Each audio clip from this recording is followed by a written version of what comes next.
Hello दोस्तों, hello YouTube family, सबको नमस्ते यूट्यूब फैमिली को। हाँ, जैसे मैंने कल के ब्लॉग में बताया था कि मैं हर काम मम्मी से पूछे करती हूँ जो मुझे नहीं समझ में आता है।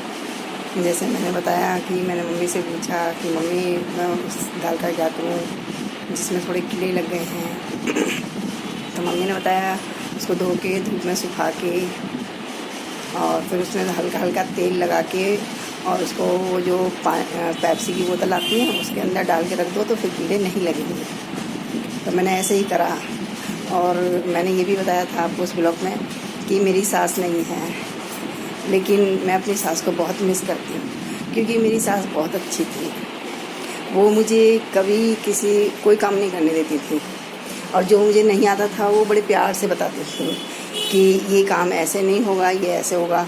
अब मैं तो दिल्ली से गई थी गांव में, तो मैंने कभी कुएं से पानी नहीं भरा था कल सा डाल के उसमें। तो मुझे ये लगता था कि कहीं रस्सी खुल गई और ये इसमें कुएं में गिर गया। तो मैं बहुत कम जाती थी पानी आने भरने के लिए। तो मेरी सासू माँ ने कहा कि पहले पहले तो मैं गई तो मेरे से 2-3 मटके ही फूट गए क्योंकि आदत नहीं थी। जैसे ही सर पे लाती और दरवाजे के नीचे से निकलती और मैं झुकना भूल जाती थी। जैसे ही मैं निकलती वो मटका पीछे और मैं अंदर। फिर भी मेरी सास कभी मुझे डांटती नहीं थी कि हाँ भाई मटका फोड़ दिया, कुछ कर दिया। तो बहुत अच्छी थी, हमेशा मतलब बड़े प्यार से समझाती थी। और ज़्यादातर खेती का काम वही करती थी। मुझे चूल्हे पर रोटी बनानी नहीं आती थी, तब भी वही बताती थी कि ऐसे करो। तो मेरे को रोटी नहीं बनाने देती थी, ज़्यादातर वो खुद ही रोटी बनाती थी चूल्हे पे। मेरे को तो सब्ज़ी भी नहीं बनाने देती थी और बना के सबसे पहले मुझे ही देती थी खाने के लिए कि ये ले तू खा ले। तो मैंने कहा नहीं, हम अपनी सास को अम्मा कहते थे। मैंने कहा अम्मा मैं अभी नहीं खा रही, मैं बाद में खाऊंगी।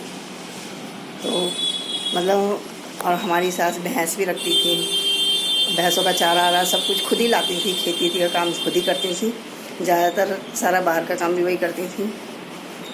अब एक दिन मैं सो गई और अम्मा गई थी, मतलब अम्मा जी गई थी खेत पे भैंसों के लिए चारा लेने। अब वो चारा लेकर आई, अब मैं सो गई तो दरवाज़ा खोलने में थोड़ा लेट हो गया। तो वो थोड़ा चिल्लाने लगी कि सो गई थी, दरवाज़ा नहीं खोला। फिर मैंने खोल दिया। फिर बड़े प्यार से समझा रही हैं, कह रही हैं कि मैं ना तेरे को इसलिए डांट रही थी कि ताकि बाहर वाले ये ना कहें कि अपनी बहू को सर पे चढ़ा के रख रखा है, इसलिए तू ना बुरा मत मानियो वरना हमारे प्यार को नज़र लग जाएगी। ऐसे करके मतलब वो बहुत प्यार से समझाती थी और मैं आज भी उन्हें बहुत मिस करती हूँ।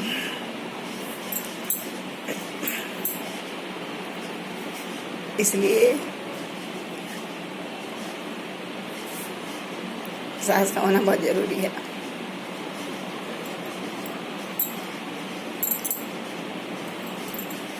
अच्छा, ठीक है, थैंक यू। आपको मेरा ब्लॉग कैसा लगा कमेंट करके ज़रूर बताना। Bye bye.